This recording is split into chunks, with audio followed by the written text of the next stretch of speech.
By 2050, there will be more plastic than fish in the world's ocean, a study says by World Economic Forum.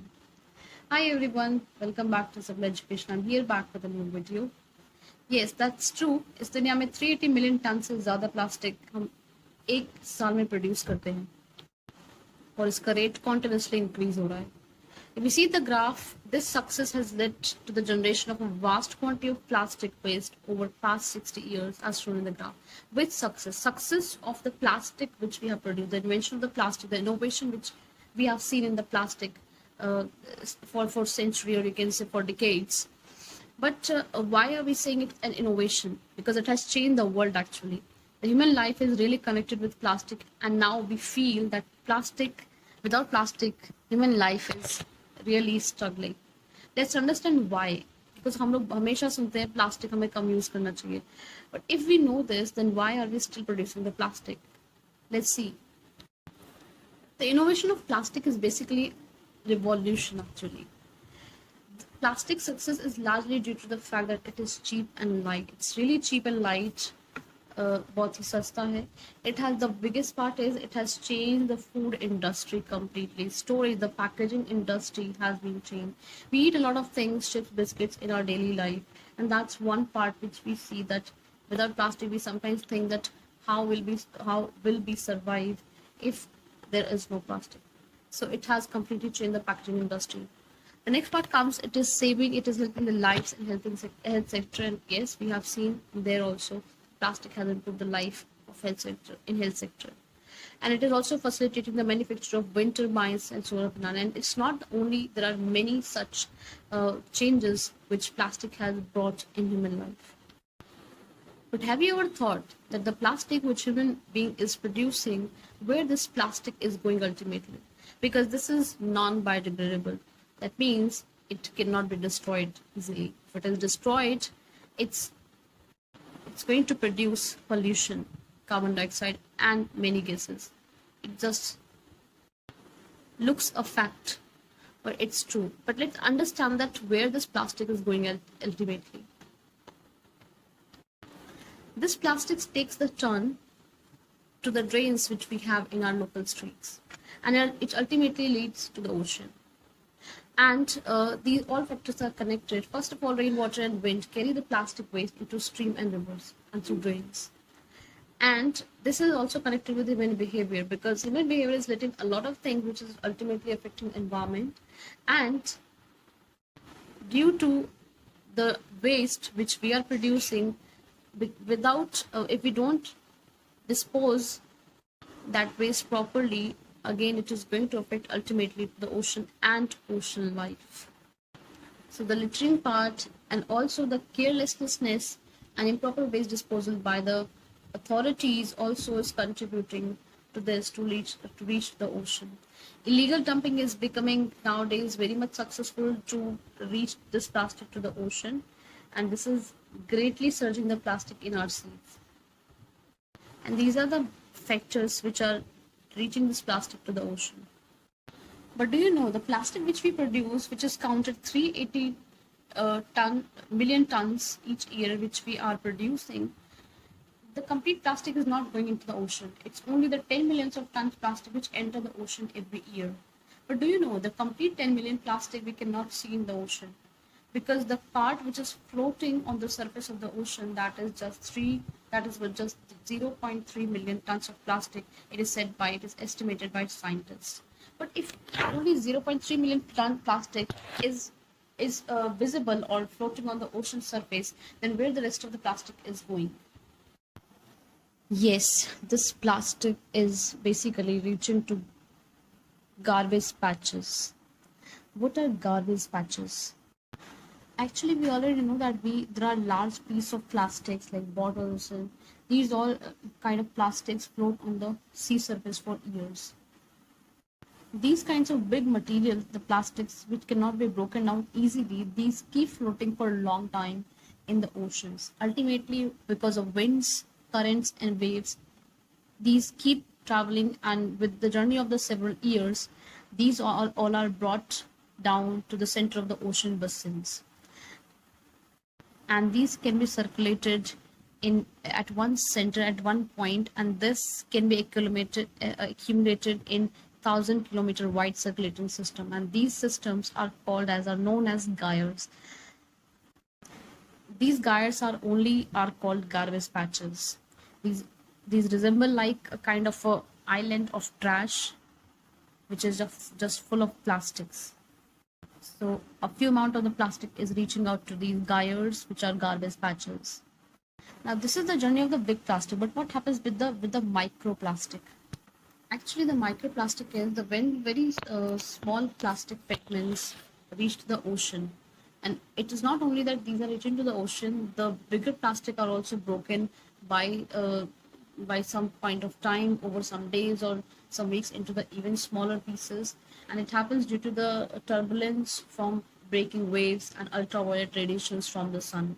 And these broken fragments of plastic are called microplastic.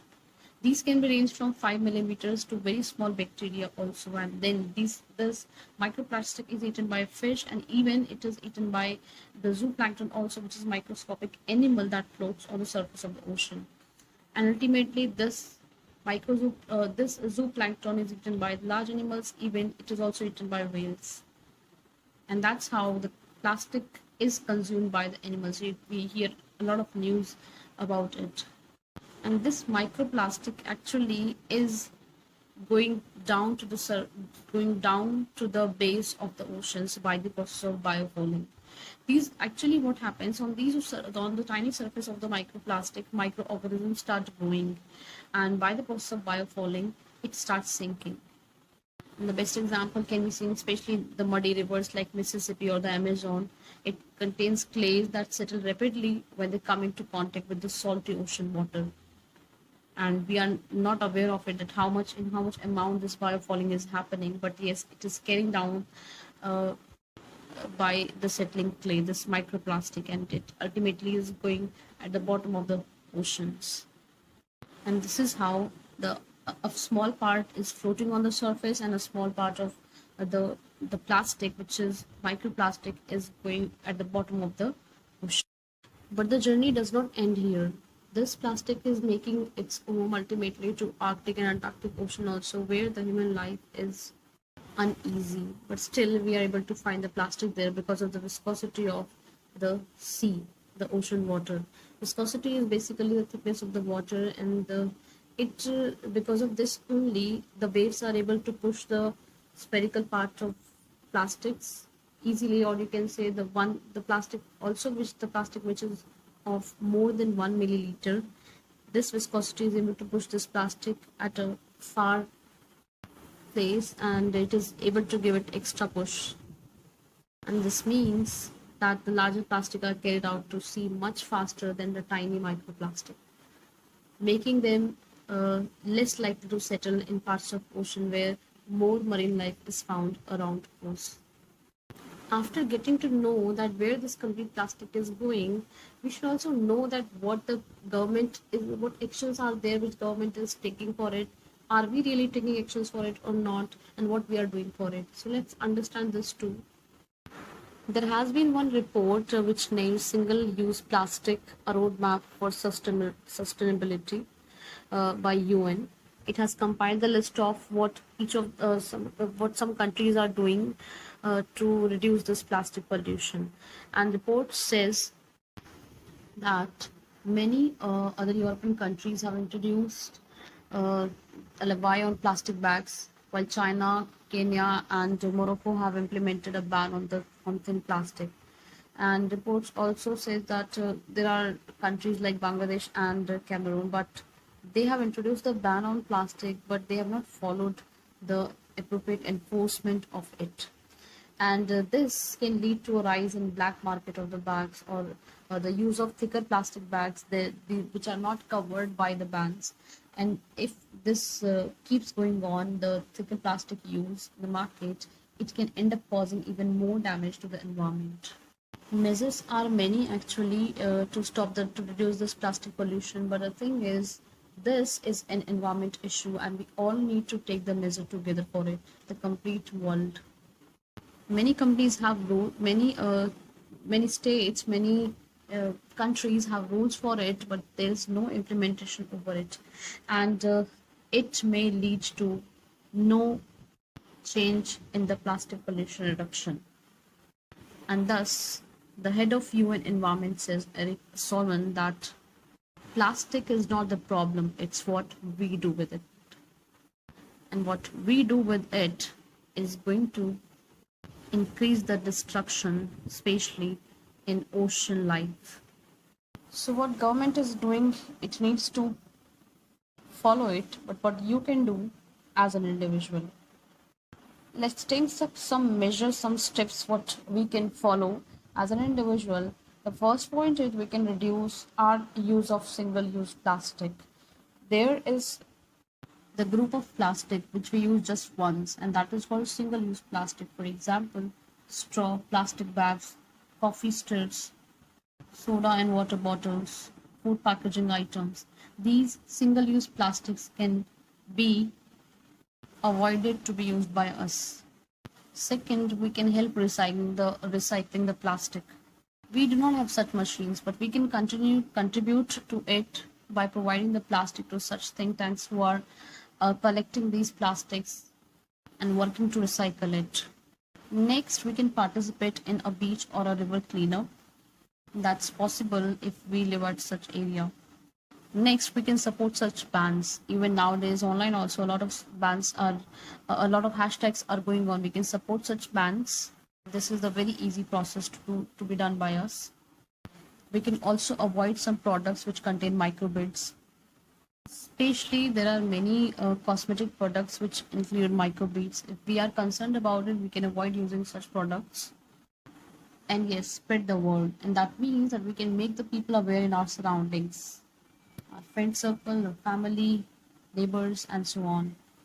And last, that we can support the organizations addressing addressing plastic pollution, which again is going to be a big effort by us.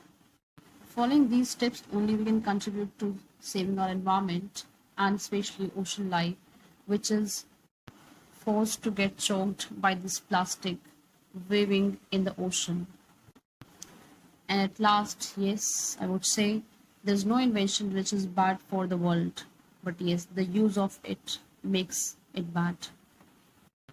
So take care and follow the steps. Thanks for watching. Jai Hind.